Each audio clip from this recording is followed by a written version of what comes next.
Welcome to the Moving Forward with Hope podcast, where we discuss the healing, validation, and journey forward in recovering from narcissistic abuse. I'm Lynn, your host. If you are starting out in your journey, I want to encourage you to pick up a copy of Overcoming the Devastation of Narcissistic Abuse: How to Heal, Recover, and Take Your Life Back. It's an introductory guidebook that will take you to the basic steps to heal and recover and begin the path to move forward. It's available on our website and it's available also on Amazon. Today, we're going to talk about if narcissistic abuse should be classified in its own category of a hate crime.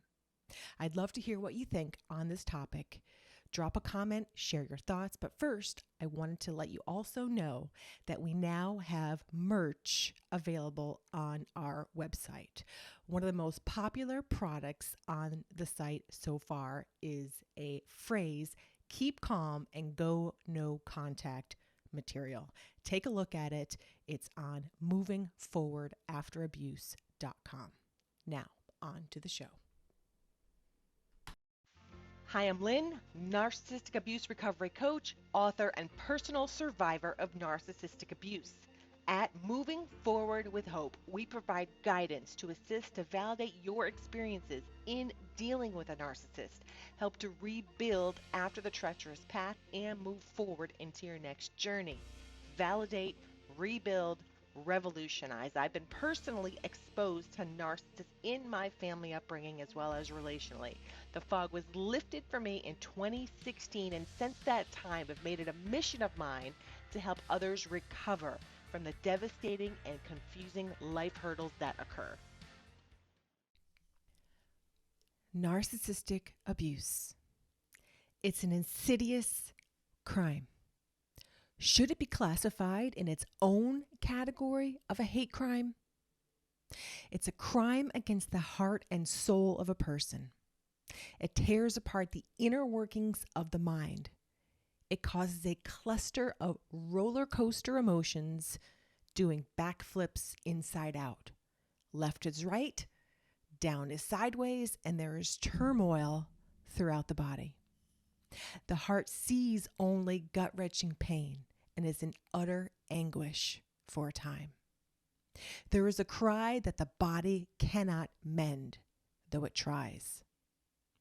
There is a tiny light at the end of the tunnel that we can barely see, and sometimes it falls out of focus. To see it gives a glimpse of hope. The pain can sap our energy. I was drained mentally and physically. I was exhausted all the time. I had no energy on a day-to-day basis. I was shot. I remember thinking that I had little effort into matching my clothes. I had minimal brain power to handle my outfits, and I didn't care what others thought. My stress levels were on overload for a long time. Clothes matching for me was not a high priority. Can you relate? It gets better. Keep moving forward. The narcissistic abuse happened. Validation that the abuse occurred helps to soothe the soul. The narcissist has trained us that we were out of our minds, that the abuse never occurred, and that we were crazy or unstable or just flat out wrong. Our confidence diminished. Our self-esteem was buried in the sand. I will tell you now, I can provide validation that you were not crazy. In fact, your facts were right on. You do think clear. What you saw and what you felt happened. You experienced this hate crime.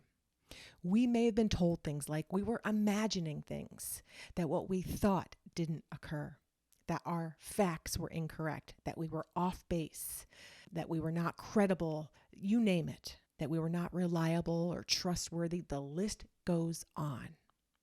Narcissists have many tactics that they use against us. I can't believe I didn't see any of them and that I fell for them all. If I fell for them all, there is a possibility that you too fell for them, and therefore you may feel like a schmuck. It's okay. You're not a schmuck. Understand that the one who said that they loved you or who were supposed to be there to love you did not have your best interest at heart. It took me a while to understand this, and I've had to state this several times to myself. The narcissist took advantage of your good traits and used their mastery level skills of manipulation to control and abuse you. This is the insidious crime of narcissistic abuse. We believed the lies for too long. We believed that they had our best interest at heart. Then we woke up, we saw the light, and we had our holy moly moment. Today may be the first day you are seeing what they are doing to you. Today is day one. Rebuild. Through the pain, we see we have got to make the steps to rebuild everything. Everything which was robbed from us. There's so much to rebuild, and it can seem daunting. We can start slowly in rebuilding. Rome was not built in a day. Rebuilding means moving forward one step at a time, one day at a time, sometimes even 1 hour at a time. We need to lay a new foundation. What's interesting is that most people don't understand and may not even care to understand what happened to us. We may lose friendships and even family. We will need to rebuild our lives with or without them.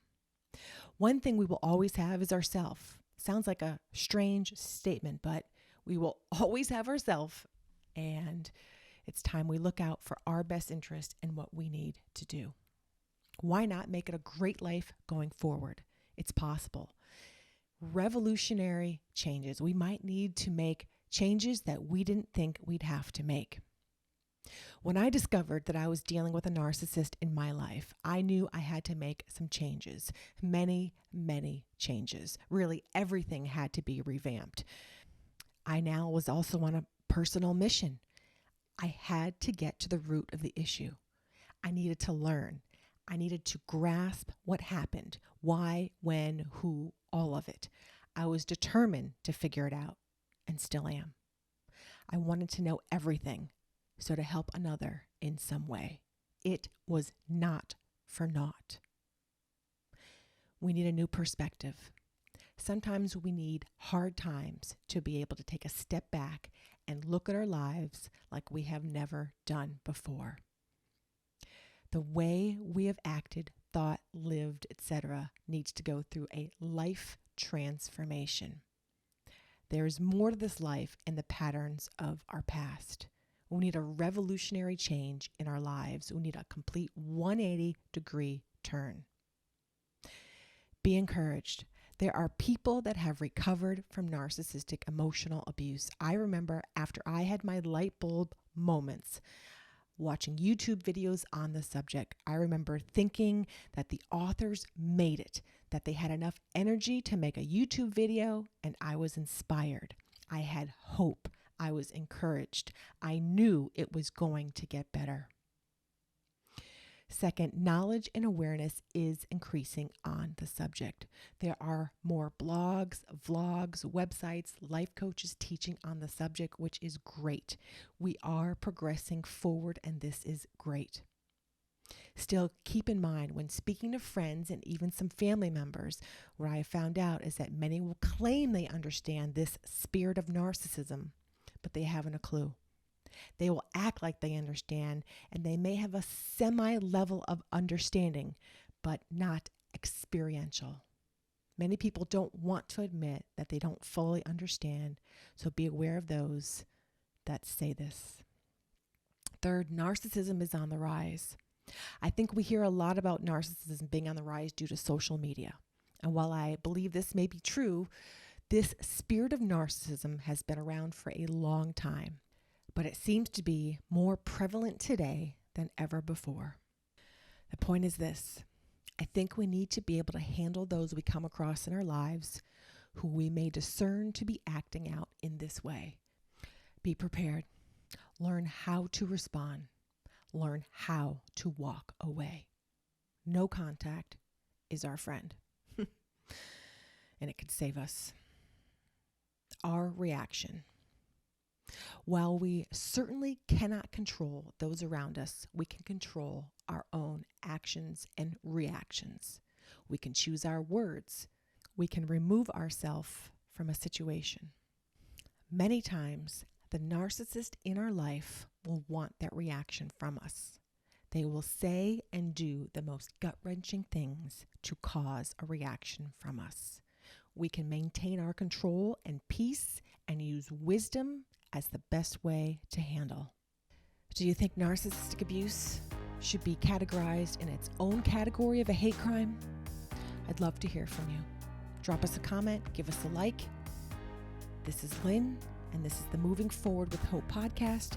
Visit our website, which is movingforwardafterabuse.com, for more resources for your journey forward.